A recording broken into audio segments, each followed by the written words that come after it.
compilation series. Lenny Henry. I keep want to say sings the blues. It was Lenny's Got the Blues. Lenny's Got the Blues. No wonder I couldn't find it on Google. No. I did watch it. It's fantastic. Everybody in it is either a woman or a knight. That's like right. Camelot. Everyone in it is either a woman or a knight. We had Tom Jones, Sir Tom Jones, Sir Van Morrison. Sir Van Morrison. How did Van Morrison blag that, by the way? He's nuts. It's a great show. Lenny's probably the only person ever who's managed to make Van Morrison laugh. I think apart from maybe when he was 3 and somebody came at him with a feather. He's an interesting guy, though. Van Morrison. It's a great interview. I mean, you really brought stuff out of him. Thank you. A friend of mine, John Cantor, told me that he was at a dinner party with Van Morrison, and they were talking about places they've been on holiday and where they like to go, and out of nowhere, Van Morrison said, "I like nipples." Everybody said, "I like nipples." And he meant Naples. He just couldn't say it. I like nipples. I would not like to be his travel agent. I know, yeah. How funny is that? That's good, fantastic. Man. Or indeed to tweet. He's a good guy. And he arrived for the interview at Psalm West. And it was really... Did somebody order a minicab? He looked like that. I mean, it's like flat cap and he's little and his tummy comes out like this and he just arrives. And you just think, who's that guy? And then he said, can I have a couple of minutes to get changed? And he put on his Blues Brothers hat and his dark glasses and his leather jacket, and he went, "Oh, okay, Van Morrison." It was like his secret identity. His secret identity, minicab driver. And then he puts his cool shit on, and he's Van Morrison. Van the Man. Van the Man, yeah. This one's from Rich Thiel. How did you become involved in Game of Thrones as the executioner, and do you enjoy it? Well, I don't know where it came from. I got this invitation to go to London and audition. Now, I've never done any acting or anything like it, never done anything like it. And anyway, to go to London and audition this thing, and they described it as for an American TV series. And kind of looking at the title and hearing this, I thought it was going to be something like Xena, the Princess Warrior.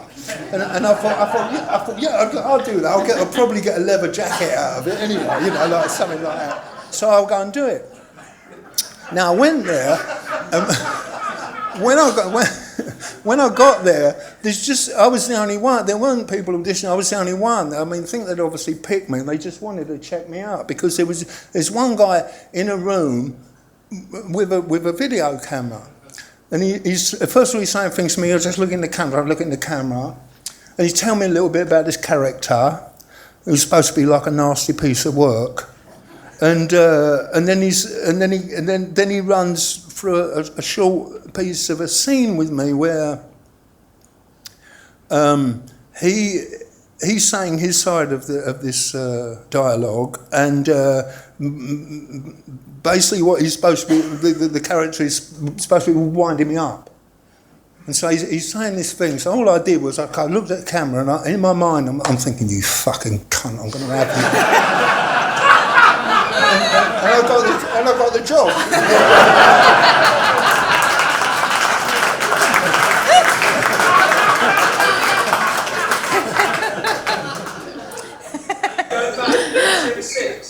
I've got to say, I really, really enjoyed it. It was great. I mean, when I got there, I thought, blimey, this is big stuff. It's like not Xena, and this stuff. And so anyway, I'm wearing this chainmail. Now this chainmail is like a whole. I forgot what they're called, but anyway, it goes from my neck to my wrists, right down to my knees, and it's real metal. It's probably, and man, it's heavy.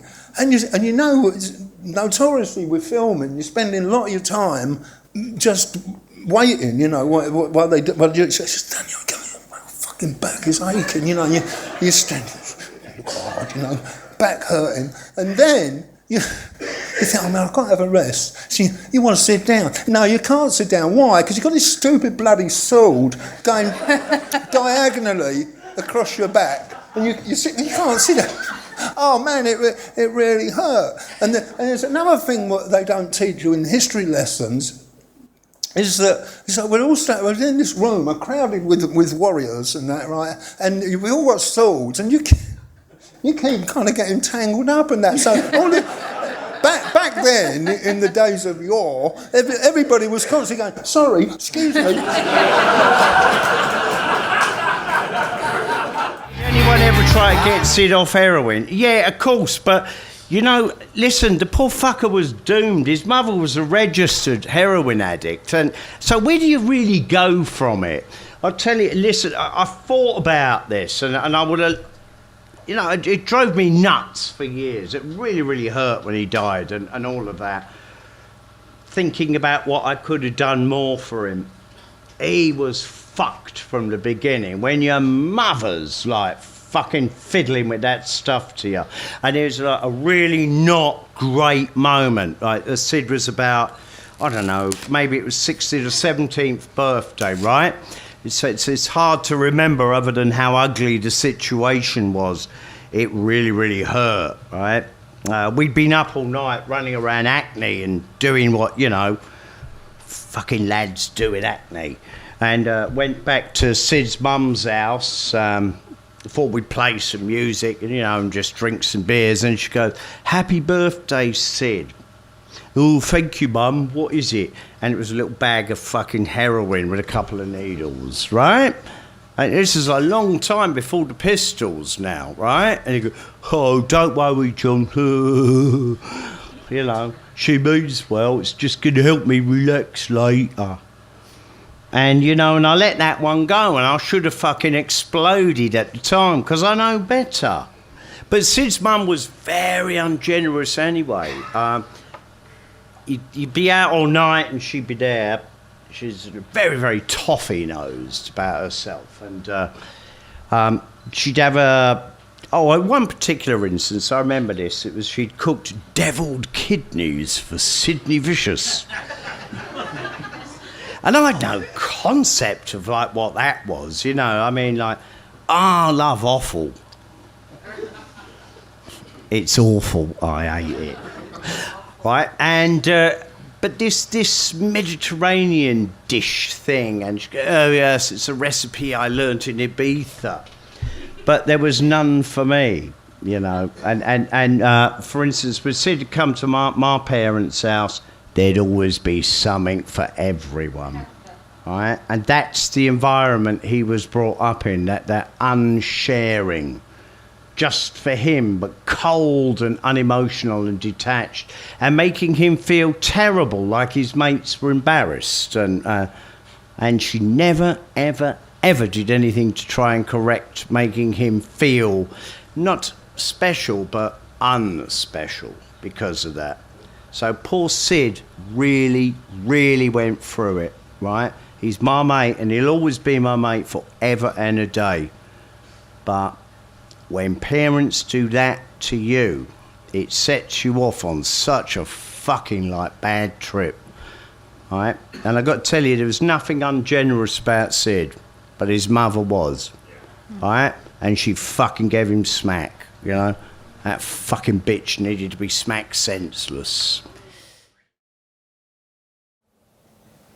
I grew up in Dudley, and my parents loved reggae music and ska. But they also loved Jim Reeves. Right, distant drum. What is that? It's like country and West Indian. But you know, Loretta Lynn, Don, what's the guy's name? Williams. Don Williams, yeah. Jim Reeves. And it was kind of a real thing. And you go to a lot of Jamaican households, and there's country and Western records there. And we liked Fats Domino. We had Fats Domino albums. We had Chuck Berry. We had Elvis. And Tom Jones. My mum liked Tom Jones. But there were other influences in our house apart from reggae. And of course we had all the Tighten Up albums, because my brother Seymour he was kind of still at home, and he had all the Stax Atlantic albums lined up in his bedroom. You weren't allowed to go in his bedroom. If you go in my bedroom, I'll kill you. Why can't I go in your bedroom? We will kill you, because he had something called Razzle in there as well. Oh, right. There was a magazine at the time. Couldn't go in. It wasn't about the records, but he had all the Stax Atlantic. He had these arms of, and he had a record player, so he'd play all his records. And I'm a soul man, he had all that stuff. And so I would hear this music. I'd hear Living on Free Food Ticket, as well as I Hear the Sound. So I was a really messed up child musically. And then I went to the disco, and it was David Bowie, and it was Rod Stewart's version of Twisting the Night Away with the Faces, and Motown, and they'd play Led Zeppelin, and they'd play pop music. So you'd hear the Sweet as well, Ballroom Blitz.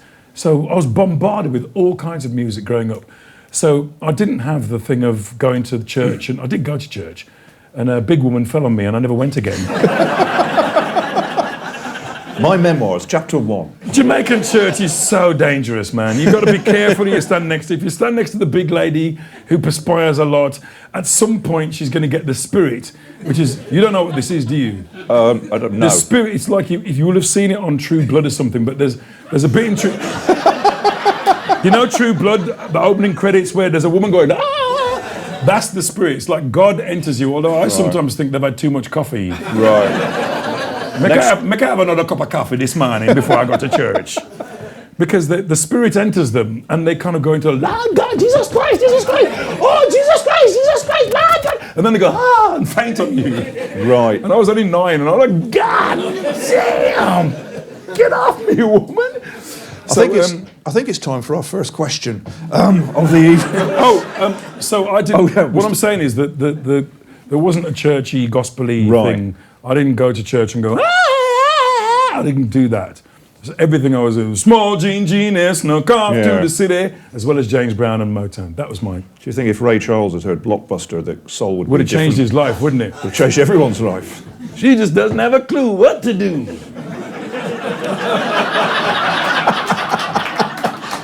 Yeah, I'll have to applaud that. Little bitty willy won't come home with me next time.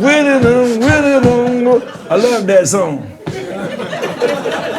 Come on, baby, do the jukebox job, just like we did in 1955. Ray Charles sings The Sweet on KTEL Records. It would have been KTEL.